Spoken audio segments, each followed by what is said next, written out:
Good morning students. भारतीय संविधान मुख्य लक्षण 20वीं शताब्दी तक आते आते भारतीय राष्ट्रीय आंदोलन कई दशक पुराना हो चुका था।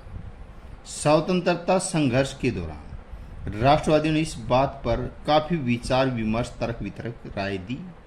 स्वतंत्र भारत किस तरह का होना चाहिए, ब्रिटिश शासन के अंतर्गत उन्हें जिन नियमों को मानना पड़ता था वे उन्होंने खुद नहीं बनाए थे।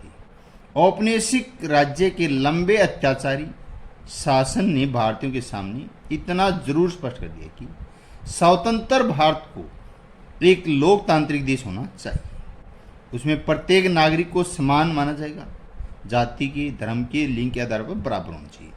सभी को सरकार में हिस्सेदारी का अधिकार होगा, यानी सभी वोट डाल सकते हैं जो 18 साल के वयस्क हो जाते हैं। इसके बाद यह तय करना कि भारत में लोकतांत्रिक सरकार का गठन कैसे किया जाए और उसके कामकाज के नियम क्या हों। यह काम किसी एक आदमी के वश का नहीं था। इसमें लगभग 300 लोगों ने योगदान दिया। 1946 में गठित की गई संविधान सभा के सदस्य थे। भावी संविधान के निर्माण के लिए 3 साल तक संविधान सभा की बैठक होती रही। इस संविधान सभा के बीच सदस्यों के बीच एकता की जबरदस्त भावना थी, मिलजुल कर काम करे। जो भावी संविधान के एक एक प्रावधान पर जमकर चर्चा हुई और सभी लोग सहमति विकसित करने के बारे में गंभीर थे। उपरोक्त चित्र के मध्य में सरदार वल्लभ भाई पटेल, जिसे लौह पुरुष कहते हैं, और जो संविधान सभा के एक महत्वपूर्ण सदस्य थे। संविधान सभा के इन सदस्यों के सामने सबसे बड़ी जिम्मेदारी थी। हमारे देश में कई समुदाय थे, संगठन, उनकी न तो कोई भाषा थी न कोई धर्म था, न ही कोई जैसी संस्कृति थी। वैसे जब संविधान लिखा जा रहा था तो उस समय हमारा देश भारी उथल पुथल से गुजर रहा था। भारत और पाकिस्तान का बंटवारा लगभग तय हो चुका था। कुछ रियासतें तय नहीं कर पा रही थी, जैसी सबसे पहले 562 रियासत थी। जम्मू कश्मीर की रियासत निजाम महाराजा हरि सिंह की, उधर मैसूर किंचलिस खां, अवध सादत खां, तो ऐसे और भी काठियावाड़ गुजरात के अंदर, वे किधर जाएंगी। जनता सामाजिक आर्थिक भयानक थी। संविधान सभा के सदस्यों के सामने ये सारे मुद्दे थे, लेकिन उन्होंने एक ऐतिहासिक दायित्व को बादू से पूरा किया। देश को एक ऐसा कल्पनाशील दस्तावेज दिया जिसमें राष्ट्रीय एकता बनाए रखते हुए विविधता के प्रति गहरा सम्मान दिखाई देता था। उन्होंने जो दस्तावेज तैयार किए थे, सामाजिक आर्थिक सुधारों के जरिए गरीबी उन्मूलन और जनप्रतिनिधि चयन में जनता की महत्वपूर्ण भूमिका पर काफी जोर दिया। आगे के हिस्सों में भारतीय संविधान में कई कुछ मुख्य आयामों का उल्लेख किया गया। इन बातों पर विविधता, यानी भारत बहुत बड़ा देश है, अनेकता है फिर भी एकता, विविधता में एकता है। सामाजिक आर्थिक सुधार और प्रतिनिधि संबंधित उपरोक्त चिंताओं लगाकर ध्यान में रखिए, जिनसे इन दस्तावेजों लिखने वाले जूझ रहे थे। इसे समझने की कोशिश कीजिए। उन्होंने स्वतंत्र भारत को एक शक्तिशाली लोकतांत्रिक समाज बनाने उद्देश्य को पूरा करने की इन चिंताओं को किस तरह का हल किया था। ये है संविधान के निर्माता बाबा साहेब डॉक्टर भीमराव अंबेडकर को भारतीय संविधान का जनक कहा जाता है। डॉक्टर अंबेडकर का विश्वास था कि संविधान से उनकी जिम्मेदारी हिस्सेदारी से अनुसूचित जातियों का संविधान के प्रारूप कुछ सुरक्षात्मक व्यवस्था मिल रही है। लेकिन उन्होंने यह भी कहा कि भले ही कानून बन गए हों, अभी भी अनुसूचित जाति बेफिक्र नहीं हो सकती, क्योंकि इन कानूनों का संचालन सवर्ण हिंदू अधिकारियों के हाथों में है। इसलिए उन्होंने अनुसूचित जाति से आह्वान किया कि सरकार के अलावा लोक सेवाओं में बढ़ चढ़कर शामिल हों। संघवाद, फेडरलिज्म, इसका मतलब है देश में एक से ज्यादा स्तर की सरकारों का होना। हमारे देश में राज्य स्तर पर भी सरकारी और केंद्र स्तर पर भी सरकार। केंद्र स्तर पर प्रधानमंत्री और राष्ट्रपति होते हैं, राज्य में मुख्यमंत्री और राज्यपाल थे। पंचायती राज व्यवस्था 3 स्तर है। पंचायत, ब्लॉक समिति, जिला परिषद, शासन का 3रा स्तर। आप कक्षा 6 में पढ़ चुके हैं, कक्षा 7 की किताब में अपने राज्य सरकारी काम का उसको देखा होगा। इस साल हम केंद्र सरकार के बारे में ज्यादा पढ़ेंगे।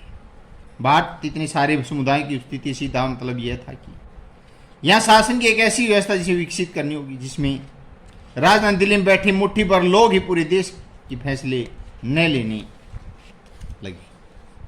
इसलिए प्रांतीय स्तर पर भी सरकारें की व्यवस्था की गई ताकि इलाकों में हिसाब से अलग अलग फैसले लिया, जैसे भारत के सभी राज्यों को कुछ मुद्दे को फैसले लेने का स्वतंत्राधिकार है। राष्ट्रीय महत्व के सवालों पर सभी राज्यों की केंद्र सरकार द्वारा बनाए गए कानूनों को मानना पड़ता है। कार्य क्षेत्र स्पष्टता के लिए संविधान में कुछ सूचियां दी गई। जनता आगा कि कौन से स्तर की सरकार किन मुद्दों पर कानून बना सकती है। इसके साथ संविधान यह भी तय करता है कि प्रत्येक स्तर की सरकार अपने कार्यों के लिए पैसे की इंतजाम कहां से कर सकती है।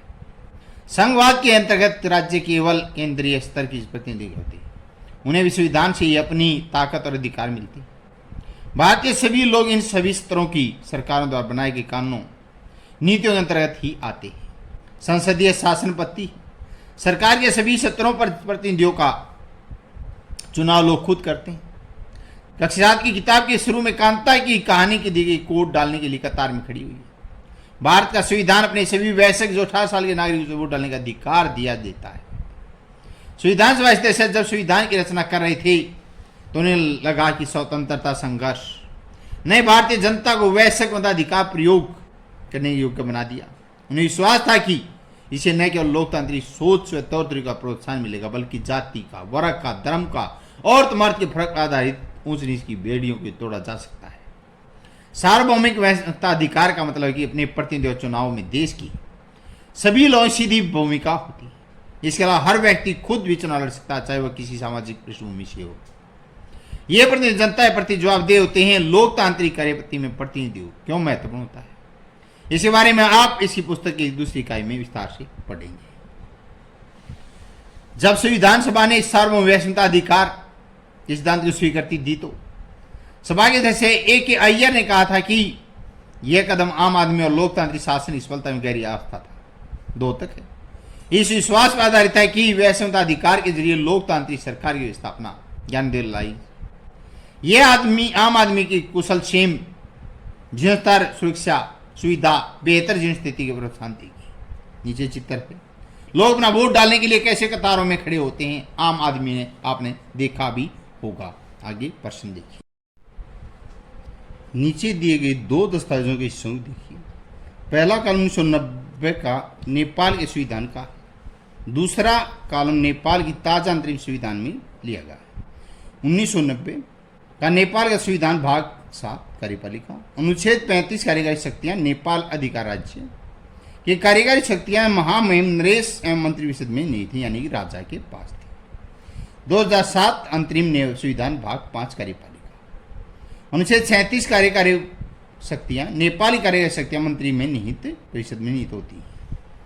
नेपाल इन दोनों संविधानों में कार्यकारी शक्ति के उपयोग में क्या फर्क दिखाई देता है, इस बात को ध्यान में रखते हुए क्या आपको लगता है नेपाल एक नए संविधान की जरूरत क्यों है?